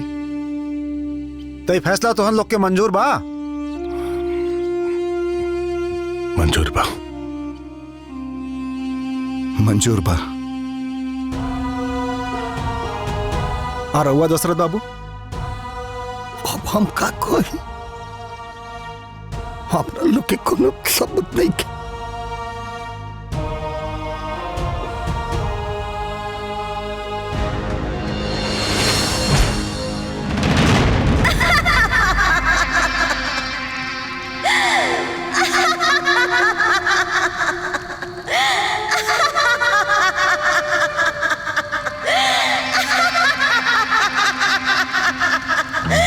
टूट गइल रे, बटा गइल तोर परिवार, बीचों बीच लकीर खिंचा गइल। पूरा हो गइल हमार बदला, उ कसम पूरा हो गइल जौन कसम हम तोर बर्बादी खातिर खैले रहनी। अब तू तड़पा, रोआ, खूब रोआ दशरथ।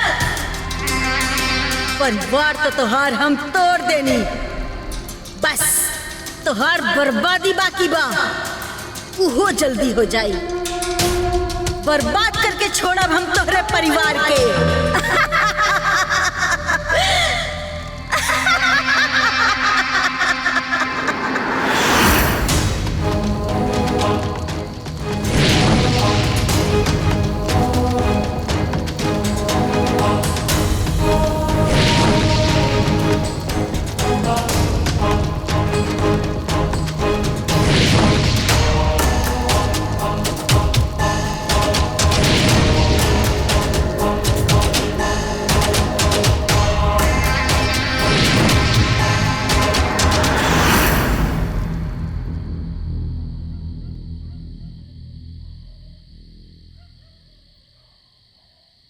ऐसे कहा देखा तनी, जौन इच्छा करे खाली।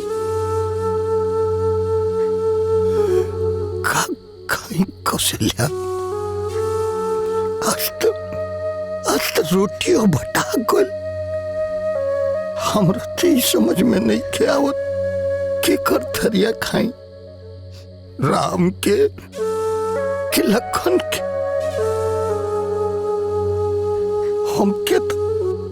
हमके तो ई थरिया के बीच से भी लकीर लौकता। सही कहा तानी, हमरा के बुझाता कि बंटवारा के लकीर हमार दिल और कलेजा के चीर गई।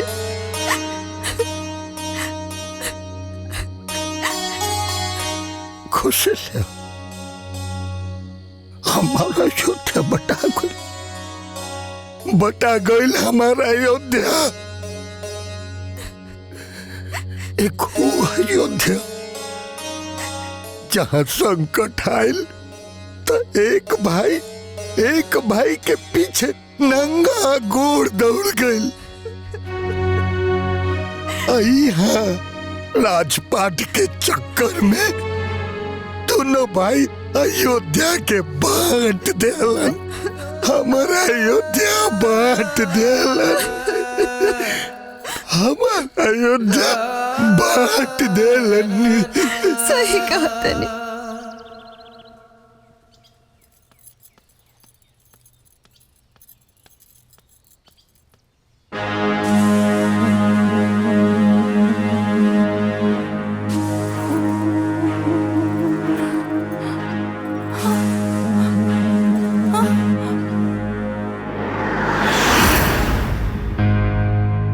अच्छा, आपन हिस्सा साफ करके हमके दिखावतानी कि हमार साफ है।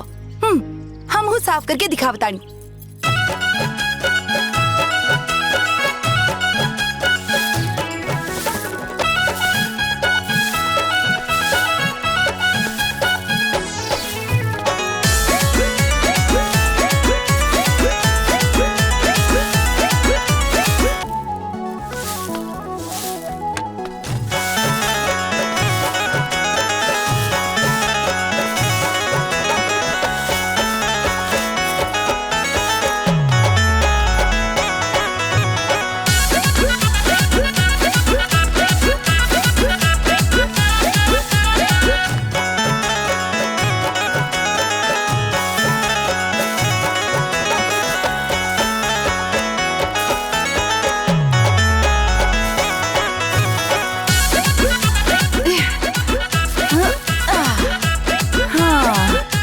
हो गई।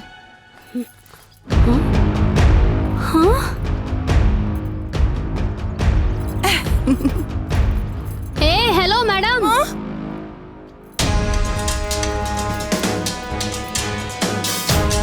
ई का कहलू? हाँ, ई सगरो कचरा हमरी ओर कैसे आ गई? तो हम का करी? ई तो हवा के दोष हो। ई कचरा के थोड़े ना हाथ पैर होला। ई हवा जहाँ लेकर जाई वहीं पे जाई ले। ये हवा के ना तोहार नखरा के दोष है। हाँ, अरे जब काम करे के ना आवत रहे तो काहे ई घर बंटवा देलू? घर हम ना रउआ बंटवा देनी ताकि आपके रास्ता साफ हो जाई। रास्ता तो तोहार साफ हो गइल बा। लाखों मिल गइल बारातो रात गुलछर्रा उड़ावा। काहे ना उड़ाई? हम कोनो भिखारी की बेटी थोड़े ना हई। अरे ना हो तो टांग पसार के रहा ना। ये अपन नखरा और ये कचरा संभाल के रखा। रुक। हाँ?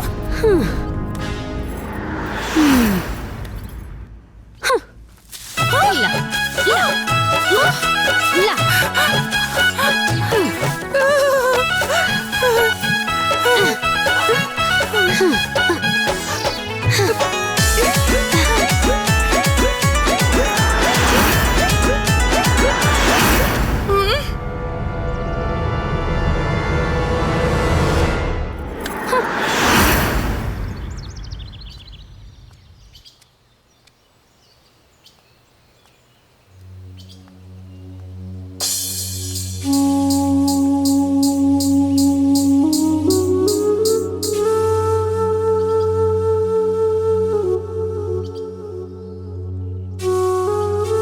देखा ताड़ा कमाल, जब से दशरथ बाबू के घर टूटल तब से उनका चेहरा के रंग और चले के ढंग दोनों बदल गए। सही कहा ताड़ा भाई। ना तो पहले गर्दन उठा के चलत रहले और खुशी भरल चेहरा से मुस्कुरा के चलत रहले। अरे तो उ कहावत ना सुन ले बड़ा कि जेकर किस्मत फूटेला वही के घर टूटेला।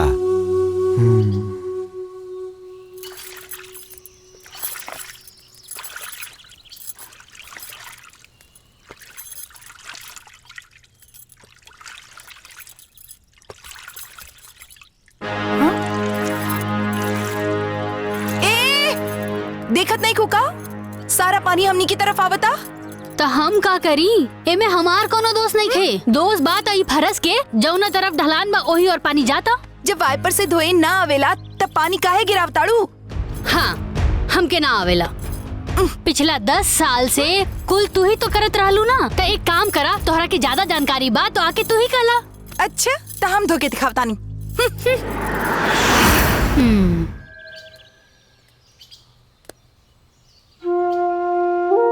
ए भोले बाबा, ये तो हम जानते बानी कि सुख दुख रौरे देहल इंसान के जीवन के साथी हो। जब सुख सूरज चढ़ेला तो परछाई साथ साथ चलेली, और जब दुख के बदली छा जाला तो परछाई भी साथ छोड़ देले। हे भोले बाबा, हमरा से ऐसा कौन गलती हो गल जे हमरा अयोध्या पे दुख के पहाड़ टूट गल, कि को नजर लागल कि हमार घर महाभारत के अखाड़ा बन गल। भगवान, अब नहीं के सहल जाति करे जाके दुख, चाहे तो हमार जान ले ली, ना तो हमरा घर के सुख शांति हमरा वापस कर दी भोलेनाथ।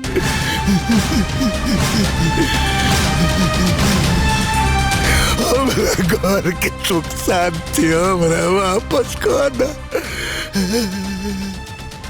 मुखिया जी, मुखिया जी,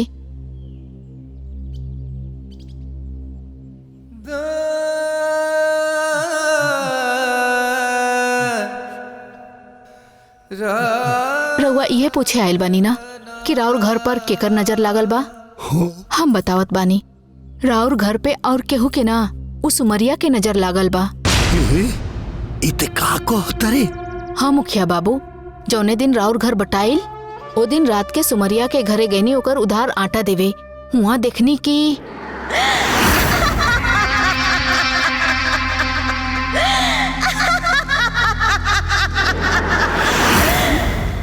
टूट गई रे, बटा गई तोर परिवार, बीचों बीच लकीर खिंचा गई, पूरा हो गई हमार बदला। वो कसम पूरा हो गई जौन कसम हम तोर बर्बादी खातिर खैले रहनी। अब तू तड़पा, रोआ, खूब रोआ दशरथ। परिवार तो तोहार हम तोड़ देनी, तोहार बर्बादी बाकी बा, वो जल्दी हो जाए। बर्बाद करके छोड़ब हम तोहरे परिवार के।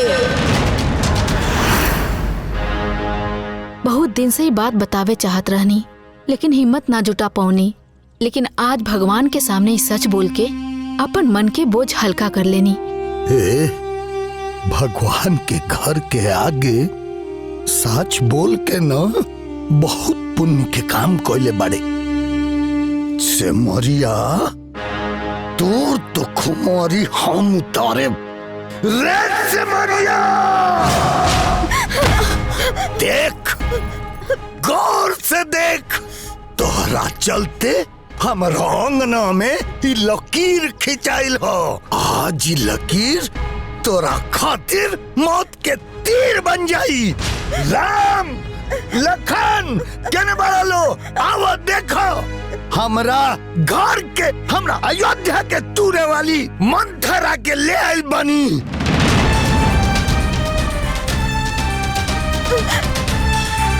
दशरथ बाबू, हमरा के माफ कर दी। का भइल बाबूजी? हम गांव छोड़ के चल जाए, हमरा के माफ कर दी। बाबूजी का भइल? काहे के मारता नहीं रखे? घर में अगर जहरीला नागिन घुसे त का की हल जाओ? सांप के मार देवे के चाहिए या ओकर फन कुचल देवे के चाहिए? त कुचल डालो इ नागिन के फन। ये हमारा घर के सुख शांति के डस ले बिया, ये हमार आत्म सम्मान के लक्ष्मण रेखा लंगले बिया। अरे ई सेंध ना दरार डले बिया। राम, हमारा घर में दरार डले बिया। ई का बोल रहल बानी बाबूजी? सच कहता नी लखन, पूछो अपना धर्म पत्नी से। एकरा चढ़ौला पे, एकरा कान भरला पे तोर पढ़ल लिखल मेहरारू अनपढ़ गवार हो गई। आ झूठ मूठ के 1.5 लाख के डिमांड क के ई अजमाइश कैलसिया कि ते एकरा से ज्यादा प्यार करता रे कि अपना परिवार से। ई पगली अजमावे के चक्कर में अपन परिवार तोड़ देलस।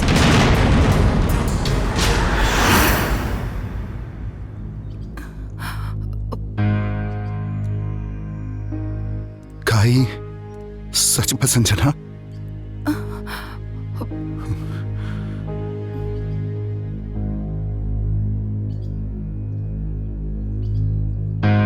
अब खामोश काहे बाड़ू, कुछ बोलत काहे नहीं खू? हाँ, सच बा।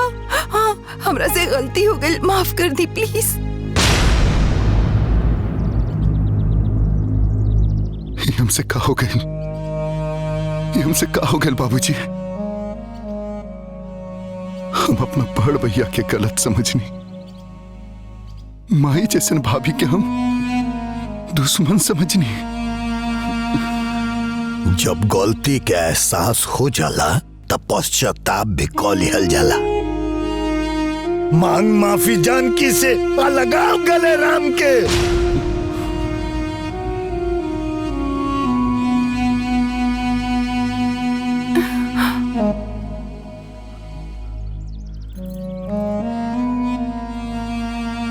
हमके माफ करता भैया। कैसे माफी रे? कैसे माफी रे? गमो ना रे।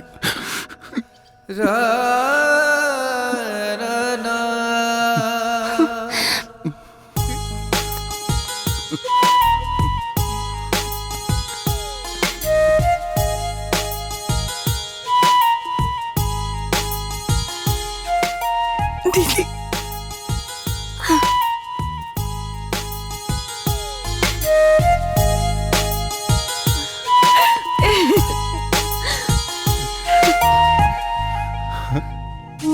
देवरानी जी, तोहरा बगैर ना हमार अंग्रेजी अधूरा रहल। और तोहर बिना हमार किचन।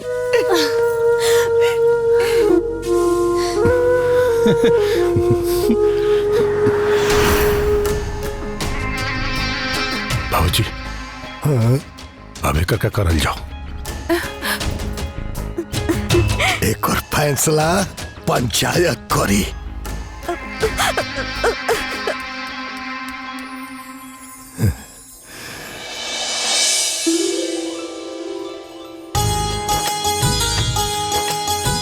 सब कितना खुश बाड़े और इनकर खुशी देख करके हमार मंदिर के भगवान भी खुश बाड़े।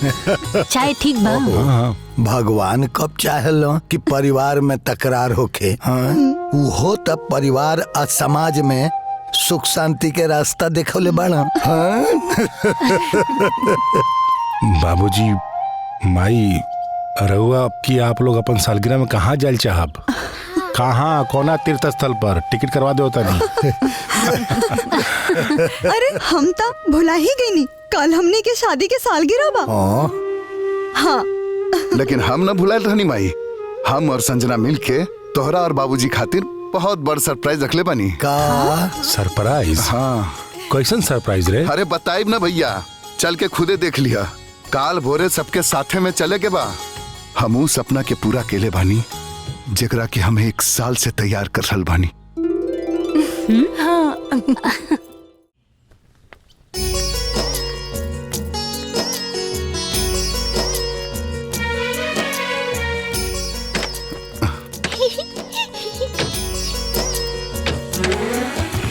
चल बैठ। चल।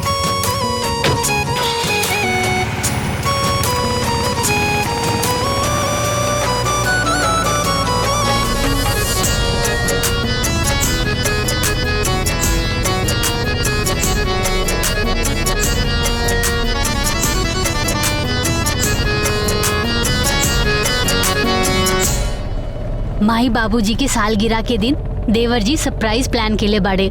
न जाने का सरप्राइज हुई। अब चल के देख लेवे के कि का सरप्राइज बा।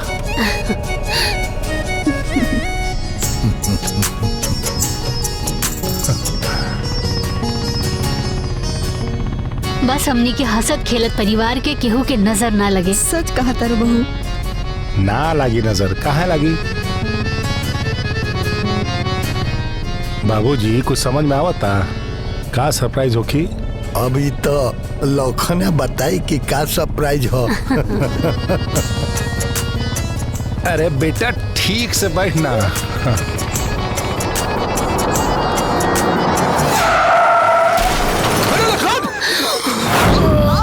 देवर जी!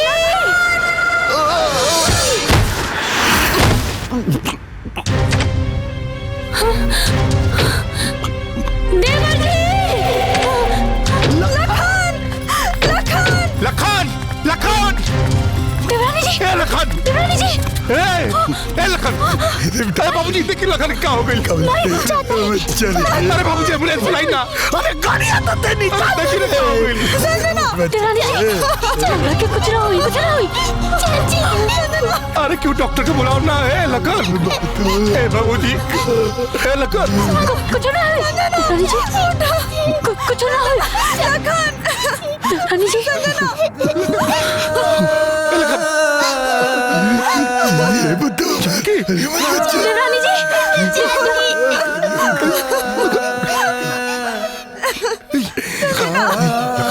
ए लखन! जानकी! कुछ ना हुई। ए लखन! चाची! कुछ ना लखन उठना रे। मुझे उठा था क्या? लखन हमार बेटा रे।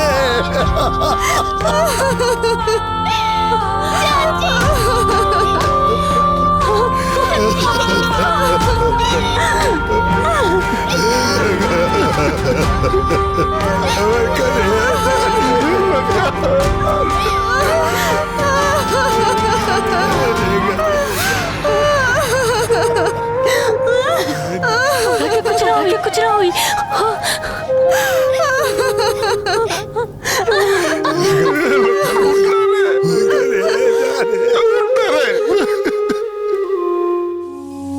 ये दोनों लेकिन का दिल और विचार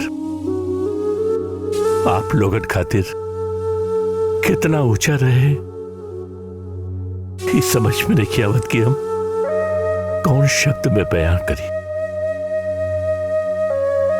अपने तो दोनों चल गईलन, लेकिन अपने पूरे परिवार का जीवन सुधार गईलन।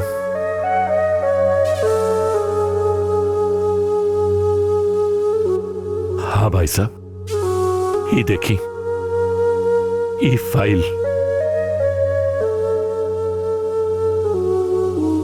फाइल वो फैक्ट्री का दस्तावेज हो जौन लखन और संजना आपके नाम से खुले रहलन। फैक्ट्री? हाँ भाई साहब, आपके नाम से लखन और हमार बिटिया एगो फैक्ट्री खुले रहलन, दशरथ इंडस्ट्रीज।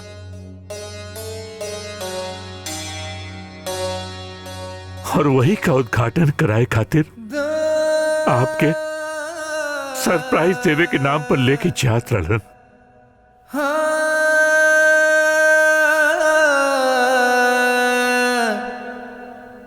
ये फाइल देखी, मैं आपके और समधम जी के मालिक बनावल गई लो और राम बेटा और जानकी बिटिया के बराबर का पार्टनर। और छोटकी गुड़िया के ना जीवन भर कमाई खातिर 1% का हिस्सेदारी दिले रहलन।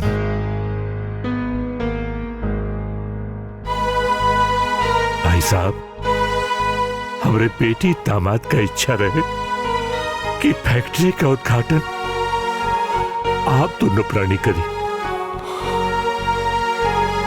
उन लोगन की इच्छा अभी भी अधूरा बा, कि आप लोग पूरा करी।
आपन पसंदीदा फिल्म देखे खातिर डाउनलोड करी दंगल प्ले ऐप।